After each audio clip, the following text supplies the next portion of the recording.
वो अपने ही खेत में चैन की नींद सो रहा था। उसे क्या पता था कि जिस पत्नी के साथ उसने 7 फेरे लिए वही उसकी मौत की इबारत लिख चुकी है। मंगलवार की वो खौफनाक रात और सन्नाटे को चीरती एक चीख जिसने संभल के धनारी इलाके को दहला कर रख दिया। किसान नरेश, जिसकी बेरहमी से गला घोंटकर हत्या कर दी गई। शुरुआती नजर में ये एक अनसुलझी पहेली थी। पुलिस के सामने कई सवाल थे। क्या ये कोई पुरानी रंजिश थी या लूटपाट का मामला? लेकिन जब संभल एसपी कृष्ण कुमार बिश्नोई ने तफ्तीश की परतें उधेड़ना शुरू की तो जो सच सामने आया उसने सबके होश उड़ा दिए। कातिल कोई बाहरी नहीं बल्कि घर के अंदर बैठा था। नरेश की पत्नी शीला और उसके साथ खड़ा ये शख्स सत्यपाल। रिश्ता? सत्यपाल शीला का समधी है। जी हाँ, एक ऐसा रिश्ता जो समाज की नजरों में पवित्र था, लेकिन पर्दे के पीछे अवैध संबंधों की गंदी कहानी लिखी जा रही थी।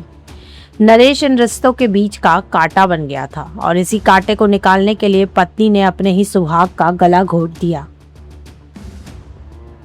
मोहब्बत, धोखा और फिर मर्डर। शीला और सत्यपाल अब सलाखों के पीछे हैं, लेकिन ये वारदात चीख चीख कर कह रही है कि अपराध चाहे कितना भी शातिर क्यों ना हो, कानून के हाथ उसकी गर्दन तक पहुंच ही जाते हैं।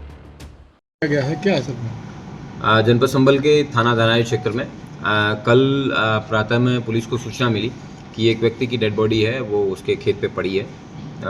पुलिस के द्वारा जब मौका मुआयना किया गया, फील्ड यूनिट को बुलाया गया तो जानकारी हुई कि एक नरेश नामक व्यक्ति है जो कि 40 वर्ष की उम्र के करीब का बताया जा रहा है। वो प्रतिदिन देर रात्रि के बाद घर आता था, लेकिन उस दिन आया नहीं।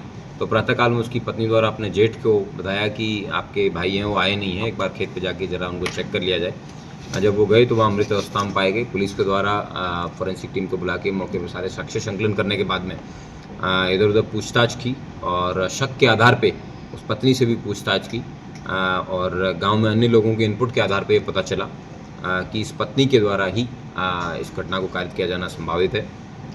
बाद में इन सब हिरासत में लिया गया और पत्नी को पूछताछ में उसने बताया कि उसने अपने समधी जिनका नाम सत्यपाल है, जो जिसकी बीवी का काफ़ी समय पहले डेथ हो चुके था, सत्यपाल और शीला जो मृतक की पत्नी है, इन दोनों ने मिलकर इसकी स्ट्रेंगुलेशन, गला घोंट के हत्या की और उसके बाद में इसको एक नॉर्मल इवेंट, इंसिडेंट और किसी अन्य के द्वारा घटना कारित करने का स्वरूप देने का प्रयास किया गया।